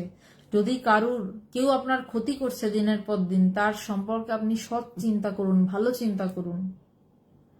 আমি গান্ধীগিরি দেখাতে বলছি না, প্রয়োজন পড়লে ঠাসিয়ে থাপ্পড় দিয়ে দিন, কিন্তু সেই থাপ্পড়টার মধ্যে যেন বিষ না থাকে। থাপ্পড়টা দিয়ে যেন ভাবেন যে ওর ভালো হোক, ওর ভালো হোক। তাই বলছেন ভগবানের গুরুদেব, ভগবানকে বলছেন সৎ চিন্তা করলে শ্রী ঠাকুর শক্তি যোগান। কারোর ক্ষমতা হবে না আপনার ক্ষতি করার। তখন আপনাকে শক্তি কে দিচ্ছেন? কোনো রাজনৈতিক নেতা নয়, কোনো মন্ত্রী নয়, তখন শক্তি যোগাচ্ছেন স্বয়ং ঠাকুর। সৎ চিন্তা করলে আমি আমার ক্ষেত্রে বলবো শক্তি যোগাচ্ছেন স্বয়ং ভগবান। তো আমার বয়ে গেছে কারোর এই ওই চিন্তা করতে। খুব ছোট্ট একটা এক্সাম্পল দিই। 3 দিন হাতে সময় ছিল, একটা বন্যা ত্রাণ, এরকমই বৃষ্টি হচ্ছে, খবর এসছে হঠাৎ করে। সেবার চুপচাপ বসে আছি যে এইবার আর কোনো কাজ, কোনো সমাজ কল্যাণমূলক কাজ ইন্টারন্যাশনাল বেদান্ত সোসাইটির আমাদের যে মহিলা শাখার কলকাতার তরফ থেকে করব না। বসে আছি চুপচাপ। হঠাৎ একজন এসে বলছে যে এই গ্রামটার এই অবস্থা দেখো, 400 পরিবার না খেতে পেয়ে এই অবধি জল, ভিডিও দেখাচ্ছে, কিছু করতেই হবে, থাকতে পারছি না, কি করব? তো আমি বললাম যে কত টাকা? বলছে কিছু দিলে তো, রেশন দিলে অন্তত 7 দিনের রেশন লাগবে, অন্তত 400 পরিবারকে দিতে হয়। 400 পরিবারকে 7 দিনের রেশন? আচ্ছা হিসাব করো তো কত হচ্ছে। হিসাব করে দেখা গেল 3.5 লাখ টাকা, প্রায় 3,20,000 টাকার কাছাকাছি। শুধু একটা কথাই বললাম যে হবে কাজ, শুরু করো। ফেসবুকে পোস্ট করলাম, টাকা আসা শুরু হলো। এদিকে বাজারে মাল প্যাকিং হতে শুরু হয়েছে, কারণ সময় নেই হাতে, মানুষগুলো খেতে পাচ্ছে না, কলার ভেলায় করে এই গলা অবধি জলে। আমি চোখের সামনে দেখেছি সেই দৃশ্য, ওই জায়গায় গিয়ে কলার ভেলায় করে কোনো মতে ওষুধটুকু নিয়ে যাওয়া হচ্ছে। মেয়েদের পিরিয়ড হলে স্যানিটারি ন্যাপকিনের তো দুরস্ত, এই অবধি জল, ভাবতে পারছেন? তার মধ্যে সাপ ঘুরছে, খাবার জুটছে না। ওই ভিডিও দেখে স্থির থাকা যায়নি, ভগবান স্থির থাকতে দেননি। প্রথম দিন গেছে বাজারে, এদিকে 3,20,000 টাকার কাছাকাছি অর্ডার চলে গেছে, মাল প্যাক হচ্ছে, রেশন প্যাক হচ্ছে প্রত্যেকটি পরিবারের জন্য, 400টি পরিবারের। এদিকে 1.5 লাখ টাকা সবে উঠেছে প্রথম দিনের পর। বুঝতে পারছি না কি করব, মনে মনে ভাবছি আমার কাছে তো টাকাও নেই, তখন আমি চাকরি ছেড়ে দিয়েছি, কোথা থেকে টাকা জোগাড় হবে। হঠাৎ চোখটা গেল ভগবানের ছবির দিকে, আচমকাই চোখটা গেল, ভগবান এখানেও হেরে যাব, মানুষগুলোকে দিতে পারবো না, ব্যাস এটুকু জাস্ট কথাটা উঠে আবার হারিয়ে গেছে। বিশ্বাস করবেন না, তারপর দিন থেকে, এটা শুধু একটা উদাহরণ দিলাম, জলের মতন টাকা এসছে এবং মানে 3.5 লাখ টাকা, 3,20,000 টাকার দরকার ছিল, 3.5 লাখ টাকা ছাড়িয়ে যাচ্ছে। 3,20,000 টাকা আসার পর আমি বারবার ফেসবুকে তখন মেসেজ করছি যে যেই সময় আমাদের মমতা দেবী গোড়ালি জলে পা ডুবিয়ে ফটোশুট করছিলেন, সেই জায়গাতে আসল যে কি অবস্থা ছিল সেখানে আমরা গিয়ে দেখেছি। যদি আপনারা কখনো দেখতে চান সেই জায়গার ভিডিও এখনো আমার কাছে রয়েছে, রাখার প্রয়োজন বলেই রয়েছে, রেখে দিয়েছি। আমাকে ফেসবুকে বারবার লিখতে হচ্ছে যে আপনারা আর টাকা পাঠাবেন না, আমাদের প্রয়োজনীয় টাকা আমাদের উঠে গেছে। দুটো ম্যাটাডোরে শুধু 400 লোকের রেশন গেছে, তার পিছনে 2টো গাড়ি যাচ্ছে। এবং সেই গাড়িতে বসেও আমি লিখছি ফেসবুকে যে আপনারা দয়া করে আর টাকা পাঠাবেন না, আমাদের প্রয়োজন আপনারা মিটিয়ে দিয়েছেন। 400 লোকের মুখের অন্ন 7 দিনের জন্য আপনারা তুলে দিয়েছেন, আর টাকা পাঠাবেন না। তারপরেও টাকা আসছে, এই ভগবানের কৃপা। সৎ চিন্তা করলে ভগবান শক্তি যোগান। সুতীর্থ, আমি তোর কথায় আসছি, এই চিঠিটা একটু শেষ করে নিয়ে আর একটু রয়েছে। এর পরের লাইনটা ভীষণ ইম্পর্টেন্ট, মানে এই চিঠিটার প্রত্যেকটা লাইন বললাম না, অজাতবাদ থেকে শুরু, যেখান থেকে জগতের শুরুই নেই সেখান থেকে এই চিঠি শুরু। সাধক জীবনে ধৈর্য ও অধ্যাবসায় একটা প্রধান অঙ্গ। বলছে সাধক জীবনে ভগবানকে এই প্রথম চিঠিতে দীক্ষা পাওয়ার, ভগবান দীক্ষা পেলেন, তারপরেই প্রথম চিঠিতে দীক্ষা পাওয়ার পর ভগবানকে তিনি ঢুকিয়ে দিলেন সাধন জীবনে। বলছে সাধক জীবনে ধৈর্য ও অধ্যাবসায় একটা প্রধান অঙ্গ। আমি সাধনা করছি, না না আমার তো কিছু হচ্ছে না, ওই 108 বার জপ করছি, আমার তো কিছু হচ্ছে না, ছাল ছেড়ে দিলাম, হবে না। বলছে ধৈর্য ধরো, বলছে ধৈর্য ধরো, করে যাও করে যাও, গুরু বলেছেন করে যাও, ফল তুমি পাবেই। কারণ এই বিশ্বাস থাকা জরুরি, আমার গুরু বলেছেন। বুক ঠুকেই কথাটা বলতে পারা জরুরি, আমার গুরু বলেছে হবে, তাহলে হবে। এখানেই দাঁড়ায় হচ্ছে ধৈর্য, শ্রদ্ধা, এর সাথেই শ্রদ্ধা আসে। কঠোপনিষদ বলছে শ্রদ্ধাবান লভতে জ্ঞানম, যা শ্রদ্ধা আছে তারই জ্ঞান হয়। শ্রদ্ধা আসে কোথা থেকে? এই গুরুর কথা থেকে, যে গুরু বলেছেন যে তোমার জ্ঞান লাভ হবে, তুমি এইভাবে সাধনা করো, তো করো। তাই নিষ্ঠা এবং ধৈর্য, ধৈর্যটার সাথে শ্রদ্ধা এবং অধ্যাবসায়, যে আমি নিয়ম করে গুরু যা বলেছেন আমি করব। এমন নয় যে 5টা নাগাদই আমায় বসতে হবে, 5টাতে না হলে 7টা হতে পারে, কিন্তু আমি বসবো কারণ আমাকে আমার গুরু বলেছেন। এই সব মিশে যায় শ্রদ্ধার সাথে। ধৈর্য অধ্যাবসায় ছাড়া সাধক জীবন অসম্ভব, হতে পারে না, সে সাধক হতে পারে না। এবং যদি কোনো সাধকের ধৈর্য এবং অধ্যাবসায় থাকে তবেই তার শ্রদ্ধা থাকবে, এবং সে শ্রদ্ধাবান গুরুর প্রতি হলেই তবে তার জ্ঞান লাভ হবে, তবেই সে সাধক সিদ্ধ হবেন। সিদ্ধাই বলিনি কিন্তু, সাধক সিদ্ধ হবে কি থাকলে? ধৈর্য অধ্যাবসায় থাকলে। ধৈর্য অধ্যাবসায় থাকা মানে তার শ্রদ্ধা থাকা গুরুর প্রতি। এরপর লিখছেন 6টা মাস এইভাবে চালালে দেখিবে অনুভূতির রাজ্যে প্রবেশ করবে। বলতে 6টা মাস যদি এইভাবে চলো, যা যা লাইন পবিত্রানন্দজি লিখেছেন, যা যা এতক্ষণ ধরে বললাম, মানে বলালেন ভগবান, সেই লাইনগুলো ধরে যদি চালাও তাহলে দেখবে অনুভূতির রাজ্যে প্রবেশ করবে।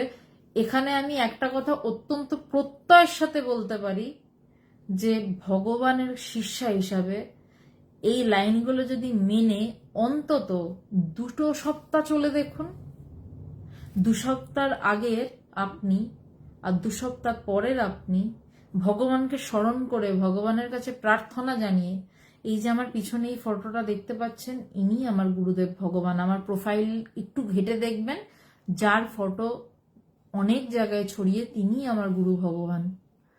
তাকে স্মরণ করে 2 সপ্তাহ, এই দিন ভগবানকে তো বলেছেন 6 মাস, আমি বলছি 2 সপ্তাহ, এই প্রত্যেকটা লাইনের 50% ফলো করে চলে দেখুন, নিজের 2 সপ্তাহ আগের আপনাকে আর পরের আপনাকে আপনি আলাদা করতে পারবেন না, মানে পারবেন, মানে নিজেই নিজের পরিবর্তনে অবাক হয়ে যাবেন যে কিছু তো একটা বদলে গেল। 6টা মাস এইভাবে চালালে দেখবে অনুভূতির রাজ্যে প্রবেশ করবে। এতক্ষণ তো কথা হলো, আসল তো হচ্ছে অনুভূতির রাজ্য। অনুভূতির রাজ্যটাই কিন্তু আসল। আধ্যাত্মিক জগতে অনুভূতির রাজ্যে যতক্ষণ না প্রবেশ করছেন ততক্ষণ আপনি ফিলোসফি ক্লাসের একজন স্টুডেন্ট মাত্র, যে পণ্ডিত বড় বড় কথা বলে। অনুভূতি যতক্ষণ না হচ্ছে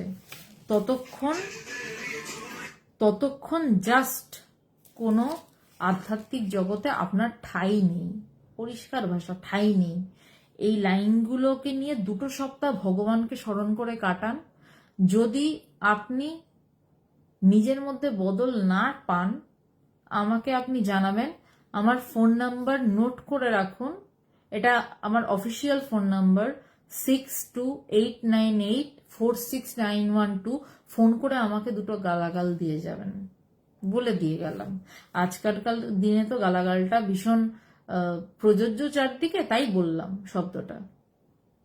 বলে দেবেন যে আমার কিছু হয়নি, আমি এই চিঠির 50% আপনার গুরুদেবকে স্মরণ মনন করে ফলো করে কাটিয়েছি।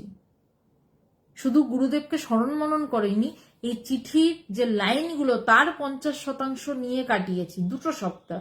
যদি কিছু না নিজের মধ্যে পরিবর্তন টের পান, আমার ফোন নম্বর লাগলে আমি এখানে লিখে দেব, যেটা অফিসিয়াল ফোন নাম্বার। সেখানে আপনি আমাকে ফোন করে বলবেন বা এখানে লিখে দেবেন আমার কিছু পরিবর্তন হয়নি, বিন্দুমাত্র পরিবর্তন হয়নি। এত বড় কথা বললাম।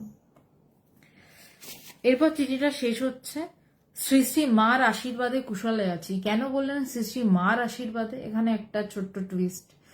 স্বামী পবিত্রানন্দজির গুরুদেব স্বামী কৃষ্ণানন্দ মহারাজ, তপস্বী স্বামী কৃষ্ণানন্দ মহারাজ, তাকে জঙ্গলি মহারাজ নামেও ডাকা হয়। কাশীপুর যে মহাশ্মশান, সেখানে তার সমাধি মন্দির রয়েছে। তিনি স্বয়ং সারদা মায়ের শিষ্য, এবং শুধু মন্ত্র শিষ্য নন, তিনি সারদা মায়ের সন্ন্যাসী শিষ্য। তার বিরজাহম করেন স্বামী ব্রহ্মানন্দ মহারাজ, তখনকার সময়ের বেলুর মঠের প্রেসিডেন্ট।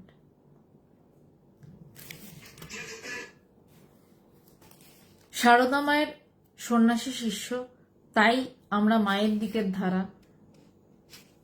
কৃষ্ণানন্দ মহারাজ সারদা মায়ের শিষ্য, সন্ন্যাসী শিষ্য, তার সন্ন্যাসী শিষ্য স্বামী পবিত্রানন্দজি, তাই তিনি বলছেন শ্রী শ্রী মায়ের আশীর্বাদে কুশলে আছি। তার শিষ্য ভগবান, তার শিষ্য আমি, বা ভগবানের যারা অনুরাগী, যারা ভগবানকে এতটুকু ভালোবেসেছেন, মায়ের দিকের ধারা আমরা, সারদা মায়ের দিকের ধারা, শ্রী মায়ের দিকের ধারা, যিনি ভালোবাসার মূর্ত রূপ। আমি অন্য কিছু জানি না। যিনি ভালোবাসার মূর্ত রূপ, যার কথা বলতে আমি ভয় পাই, কারণ তার মাকে নিয়ে কথা বললে বেদান্ত বলা যায় না। মা রুটি বেলতে বেলতে বলে দিতে পারেন ঠাকুর ঠুকুর সব মিথ্যা, ঠাকুর ঠুকুর সব মিথ্যা, মা রুটি বেলতে বেলতে বলতে পারেন। শিষ্য পরিবৃতা হয়ে তাকে বলতে লাগে না। তাই তিনি লিখলেন, পবিত্রানন্দজি একদম চিঠি শেষে লিখলেন শ্রী শ্রীমার আশীর্বাদে কুশলে আছি। চিঠি শুরু করলেন শ্রী শ্রী রামকৃষ্ণ শরণম দিয়ে, শেষ করলেন শ্রী শ্রীমার আশীর্বাদে কুশলে আছি। যে মায়ের আশীর্বাদে কুশলে আছি, অর্থাৎ ভালো আছি। তোমরা কেমন আছো জানাবে, আন্তরিক স্নেহাশিস জানিবে সকলে, অর্থাৎ পরিবারের সবাই তোমরা আন্তরিক স্নেহাশিস জানিবে। ইতি সতত শুভানুধ্যায়ী মহারাজ, বলছে ইতি সতত শুভানুধ্যায়ী, প্রত্যেক মুহূর্তে, সতত প্রত্যেকটা মুহূর্তে শুভানুধ্যায়ী মহারাজ।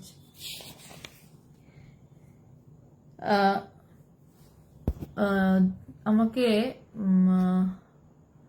সুতীর্থ, আমার ভাই সম, ও আমাকে জিজ্ঞাসা করেছে যে দিদি শত্রু মিত্র সমজ্ঞান বিষয়টা আর একবার বুঝিয়ে দাও। যে সুদীপ্ত, তুমি যদি কাউকে শত্রু বলে মনে করছো, তার মানে তার উপর তোমার মন আছে। তুমি কাউকে মিত্র বলে মনে করছো, তার মানে তার উপর তোমার মন আছে। হয় ভালোবাসা নয় ঘৃণা, কিন্তু এই দুটোই কি কারোর উপর থাকা উচিত? ভালোবাসা বা ঘৃণা? আমরা আধ্যাত্মিক পথের পথিক, আমাদের তো সবকিছুই থাকা উচিত শুধুমাত্র আমার ইষ্টের উপর, আমার গুরুর উপর। প্রথমত আমার গুরুর উপর, তারপর আমার ইষ্টের উপর। কারণ আমার গুরু না থাকলে থরি আমি আমার ইষ্টকে জানি, আমি আমার ইষ্টকে চিনি।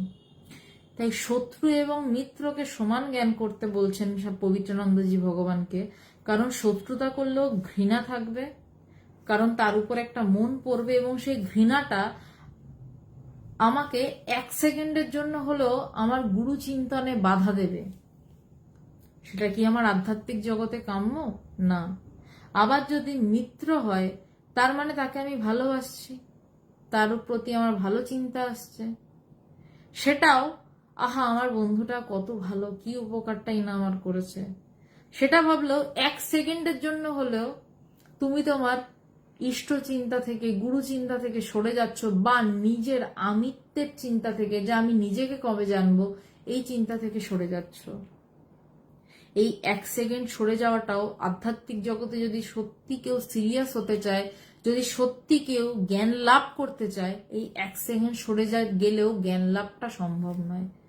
হ্যাঁ, ভালো থাকা যেতে পারে, কিন্তু শুধু ভালো থেকে কি করবেন যদি জ্ঞান লাভ না করতে পারেন? সেই চূড়ান্ত ভালো থাকা জায়গায় এইটুকু ভালো থাকবেন, যেখানে এতটা ভালো থাকা যায় যে স্ক্রিনের বাইরে হাত বেরিয়ে যাচ্ছে, সেখানে এইটুকু ভালো থাকবেন? Choice is yours. আশা করি সুদীপ্ত ভাই বিষয়টা তোমার কাছে পরিষ্কার, যে আফটার অল আমরা শত্রু ভাবি বা মিত্র ভাবি, আমরা নিজেকেই ডিস্টার্ব করছি। ভালোবাসাটা সোনার শিকল, আর ঘৃণাটা লোহার শিকল, এইটুকুই তো। শত্রুটা লোহার শিকল, মিত্রটা সোনার শিকল, বন্ধুত্বটা সোনার শিকল। চিঠিটা এখানেই শেষ, আজকের আলোচনা এখানেই শেষ। যার যা প্রশ্ন করতে পারেন, আর যাদের প্রশ্নের উত্তর দিইনি বা যারা প্রণাম জানিয়েছেন, তাদেরকে এবার তাদের সাথে কথা বলার পালা।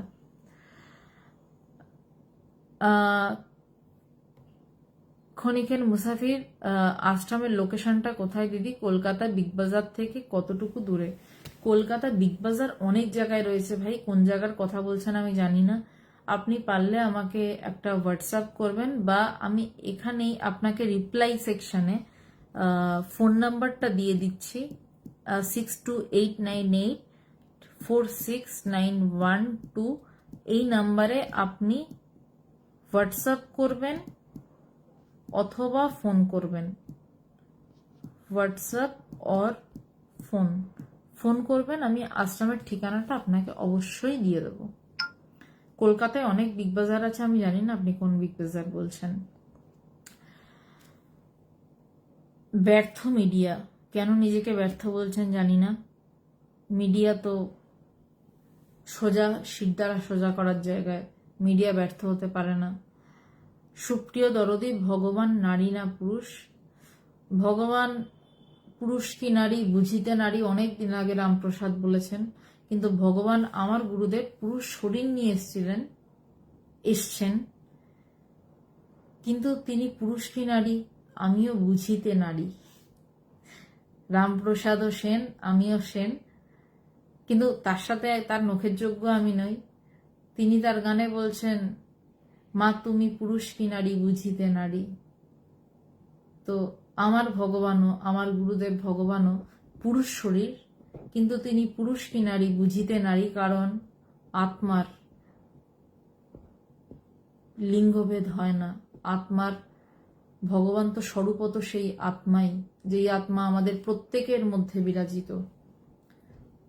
তো অবশ্যই সেখানে কোনো লিঙ্গভেদ নেই। উত্তরটা এবার দিই, ভগবান বলে যদি তাকে জ্ঞান করেন, তিনি পুরুষও না, তিনি নারীও নন, সেখানে কোনো লিঙ্গভেদ নেই। আর যদি তাকে শরীর বলে জ্ঞান করেন, তাহলে আমার গুরুদেব ভগবান পুরুষ শরীরে পিছনে দেওয়ালে তিনি সদা সর্বদা রয়েছেন। আপনারা দেখলে বুঝতে পারবেন যে তার মুখোশটি দেখে তিনি পুরুষ শরীর। অভিজিৎ পাল শুভ প্রণাম। চন্দ্রা কাকিমা প্রণাম। অনেক পুরনো ভক্ত চন্দ্রা ঘোষ, চন্দ্রা কাকিমা, প্রদীপ কাকু খুব কাছাকাছি থাকেন, আমার বন্ধুর মা এবং আমার অনেক আগে থেকে ভগবানের সান্নিধ্যে থাকা একজন মানুষ। এবং তার ত্যাগের কথা এখানে তাকে বললে তাকে ছোট করে দেয়া হয়। তিনি সংগঠনের জন্য থেকেও বড় কথা ভগবানের জন্য যা যা ত্যাগ করেছেন, যা করেছেন ইন্টারন্যাশনাল বেদান্ত সোসাইটিতে ভগবানের স্বপ্নকে প্রতিষ্ঠা পাওয়ানোর জন্য, সেই কথা এখানে আমি বলে শেষ করতে পারবো না। শুধু এটুকু জেনে রাখুন, তার ত্যাগ অসীম অনন্ত। ভগবান অবশ্যই নিশ্চয়ই তাকে অশেষ কৃপা করে চলেছেন, কারণ ভগবান কি করছেন তিনি জানেন তার ভক্তের সাথে। আমি তো তাকে বলে দিতে পারি না ভগবান তার মঙ্গল করুক। ভগবানের কাজ ভগবান করে চলেছেন। ভগবানকে প্রণাম। ভগবানের ভক্ত চন্দ্রা কাকিমাকে প্রণাম। চন্দ্রা ঘোষ বলতে পারছি না, কারণ বরাবর কাকিমা বলেই ডেকে এসেছি ছোট থেকে, এবং কাকিমাও আমাকে অনেক ছোট থেকে দেখছেন, তো কিভাবে অন্য কিছু বলি। সঞ্জয় দত্ত প্রণাম আপনাকে। অরবিন্দ দাদা প্রণাম। সৌরভ কোনার, সৌরভ তুমি আমার বন্ধু প্রণাম। রামকৃষ্ণ শরণম প্রণাম। সঞ্জয় দত্ত জয় ঠাকুর। সজীব মহান্ত রাধে রাধে রাধে রাধে।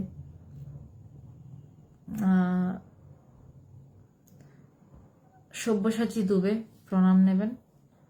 শান্তনু জানা প্রণাম। সৌম্যজিৎ গোস্বামী প্রণাম। প্রণব সরকার, আমার কোনো কথা নয়, সব কথাই ভগবানের। তিনি না বললে আমি কোনো কথাই বলতে পারতাম না, সুতরাং দারুণ কথাটা ভগবান বলেছেন। সুসেন চক্রবর্তী, ধন্যবাদ। ভগবানই এই এক্সপ্লেন করা শিখিয়েছেন, তাই আপনি লিখছেন you are explaining very well, ধন্যবাদ। শৈবাল মজুমদার প্রণাম। রূপা ভারত প্রণাম। শুদ্ধ সত্য রয় প্রণাম। বিশ্বজিৎ দত্ত প্রণাম। পবিত্রদা জয় ভগবান, খুব ভালো থাকবেন প্রণাম। স্নিগ্ধাদি প্রণাম নেবেন। নবজ্যোতি দে প্রণাম। রূপা ভারত প্রণাম। আশিস দেবনাথ, আশিসদা ভগবানের পরম ভক্ত। আশিসদাকে কোনো কিছু বলে আমি ছোট করতে চাই না, মানে আশিসদার সম্পর্কে যত কথা বলা যাবে, যে আশিসদা ভগবানের জন্য নিজের হৃদয়টা খুলে দিয়ে দিতে পারে, শুধু এটুকু বলতে পারি, কোনো অপারেশন ছাড়া খুলে দিয়ে দিতে পারে, শুধু এইটুকু বলতে পারি। আশিসদার পায়ে আমার শতকোটি প্রণাম। বিশ্ব সেবাশ্রম সংঘ প্রণাম। সুতীর্থ প্রণাম ভাই, তুমি তোমার প্রশ্নের উত্তর আশা করি পেয়েছ। সৌরভ দা প্রণাম নিও। চ্যাটার্জি মো প্রণাম। নেহা আমার গুরুগণ, তোকে ভালোবাসা। সৌরভ পৌলমে বিশ্বাস প্রণাম। অসিত কুমার মণ্ডল, হ্যাঁ গুরু কৃপাহি কেবলম, অবশ্যই গুরু কৃপাহি কেবলম। রূপা ভারত, পুরী চটিটা সংক্ষেপে কি একবার জানানো যাবে যদি? রূপাদি, আমি দিদি বলেই সম্বোধন করলাম, রূপা বরাট।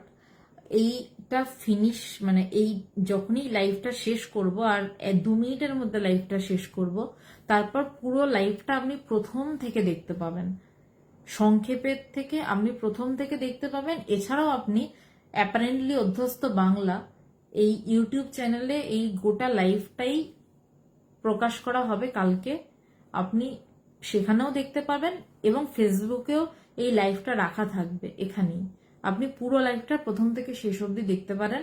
সংক্ষেপে এটা হবে না, পারবো না করতে, মানে আসবে না কথা সংক্ষেপে, কারণ কথাগুলোই এমন। কেন বললাম, হাত জোর করে বলছি, কিছু মনে করবেন, এটা অহংকার নয়, এই কথাগুলোই এমন যেটা সংক্ষেপে আসবে না। সিদ্ধার্থ শঙ্কর রায় পশ্চিমবঙ্গের আরেক মুখ্যমন্ত্রীর কথা মনে পড়ে যাচ্ছে, সিদ্ধার্থ শঙ্কর রায়। প্রণাম আপনাকে। অশোক মাইতি, ওম নমো নারায়ণা। দাদা প্রণাম।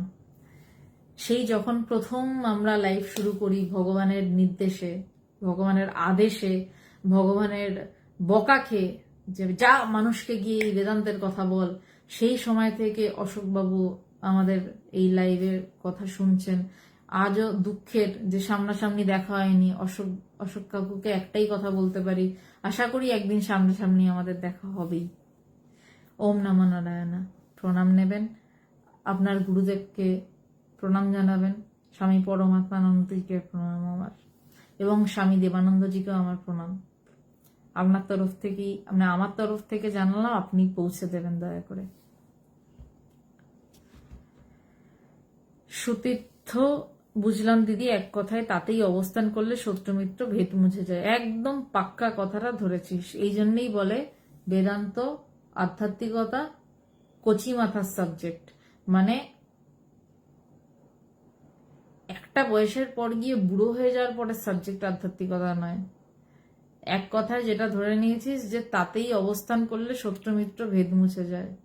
বুড়ো হয়ে যাওয়ার পরে নাতি নাতনিকে নিয়ে ঘুরতে ঘুরতে ওই এক আধবার তার নাম করা যায়, কিন্তু এই অল্প বয়সে এই সব কথাটাকে এক লাইনে বলে দেওয়া যায়, ধরে নিতে পারে। কারণ আমরা অ আ ক খটা প্রথমে শিখি, চাকরিটা আমরা প্রথম জীবনে পাই। বুড়ো বয়সে 60 বছর পরে কেউ চাকরি পেয়েছে শুনেছেন? কিন্তু 60 বছর পরে ঈশ্বর চিন্তা করতে হবে, সবাই শুনেছেন। কি বোকা বোকা কথা। চাকরিটা আমাকে পেতে হবে 25 বছরের মধ্যে, কিন্তু ঈশ্বর চিন্তা করতে হবে বুড়ো বয়সে। কেন? সবই রগর। শুভ সরকার প্রান্ত, মন্দিরে দেবতা নাই, অন্তরে খুঁজো তারে। অবশ্যই অন্তরে খুঁজুন, কিন্তু মন্দিরে দেবতা নেই এটা নয়, মন্দিরেও দেবতা আছে, সবই সত্য। সিদ্ধার্থ শঙ্কর রায় প্রণাম, খুব ভালো লাগলো। জয় ভগবান, জয় ভগবান। আজকে আর যদি কারোর কোনো প্রশ্ন না থাকে তাহলে 10:55 বেজে গেছে। এ বাবা, লাইভটা তাহলে এখানেই শেষ করছি। আর এই লাইভটা শেষ করার পরেই রূপাদি দিদি বলেই ডাকছে, পুরো লাইভটা আপনি এখানে পাবেন, আপনি শুনতে পাবেন, অ্যাপারেন্টলি অধ্যস্ত বাংলাতেও পাবেন। আর আমাকে যদি কোনো প্রশ্ন করার থাকে আপনারা 6289846912 এই নাম্বারে ফোন করে, হোয়াটসঅ্যাপ করে প্রশ্ন করতে পারেন। কোনো অসুবিধা নেই, আপত্তি নেই। এখানেও প্রশ্ন করতে পারেন কমেন্টে, আমি আমার সাধ্যমতো চেষ্টা করব উত্তর দেওয়ার। আমার ইনবক্সে গিয়েও প্রশ্ন করতে পারেন, কিন্তু আধ্যাত্মিক বিষয়ে। সবাইকে প্রণাম, জয় ভগবান।